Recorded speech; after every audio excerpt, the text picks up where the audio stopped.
ఈరోజు ప్రొద్దుటూరు టీడీపీ కార్యాలయంలో పట్టణ అధ్యక్షుడు చెల్ల రాజగోపాల్ యాదవ్, కౌన్సిలర్ వంగనూరు మురళీధర్ రెడ్డి పాత్రికేయుల సమావేశం నిర్వహించారు. ఈ సందర్భంగా ఆయన మాట్లాడుతూ ప్రొద్దుటూరు మున్సిపల్ పెట్రోల్ పంపు ద్వారా గత కొంతకాలంగా జరిగిన అక్రమాలు బయటపడ్డాయని అన్నారు. గల ముఖ్య కారణం ఫస్ట్ నేను ప్రొద్దుటూరు టౌన్ ప్రెసిడెంట్ అయిన తర్వాత నేను పెట్టబోయే ఫస్ట్ ప్రెస్ మీట్ ఇది. ఈ ప్రెస్ మీట్ గల ముఖ్య కారణం ఏమిరా అంటే కదా 3 టౌన్ పోలీస్ స్టేషన్ పక్కన మున్సిపల్ పెట్రోల్ బంకు నడుస్తూ ఉంది.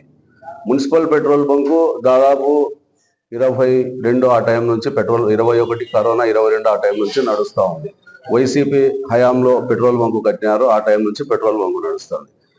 పెట్రోల్ బంకు నడుస్తుంది, అన్ని బాగానే నడుస్తున్నాయి.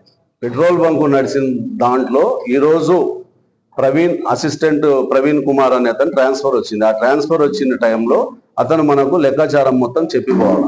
ఆ చెప్పిపోవడంలో 1,30,00,000 రూపాయల డబ్బు తేడా కనబడుతుంది. ఈ డబ్బు ఏమైంది?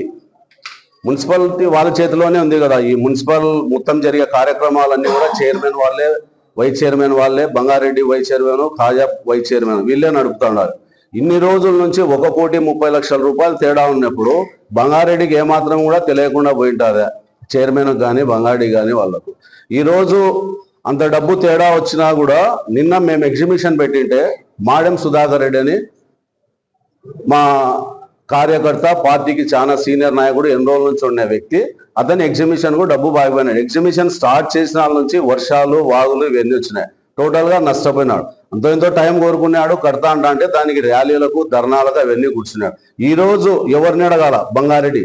మీరే చెప్పండి, బంగారెడ్డి కదా ప్రతిరోజు వాళ్ళే కూర్చుంటున్నారు. ఆయన మాజీ ఎమ్మెల్యే రాజమౌళి ప్రసాద్ రెడ్డి అన్న, బంగారెడ్డి వీళ్ళే ధర్నాలు కూర్చున్నారు, ర్యాలీలు కూర్చున్నారు. ఈ పొద్దు ఈ 1,30,00,000 రూపాయలు తేడా వచ్చిన దానికి మేమేం చేయాలా? మేమెవరి దగ్గర పోయి ఈ ర్యాలీలో కూర్చోవాలా? దానికి సమాధానం మీరే చెప్పాలా. మున్సిపాలిటీ మీ చేతిలోనే ఉంది, మీరే నడుపుతా ఉన్నారు. ఇంత డబ్బు తేడా వస్తే కూడా అడగకుండా చేయకుండా ఎందుకుంటారు?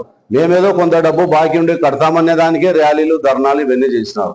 మీరు కూడా నడుపుతా అన్నప్పుడు ఏమి ఎక్కడ మనమే వాడుకున్నా, మనం కరెక్ట్ ఉంటే కూడా మిగతా వాళ్ళకి ఇవన్నీ మనం చెప్తా పోవాలని ఇది మా అభిప్రాయము.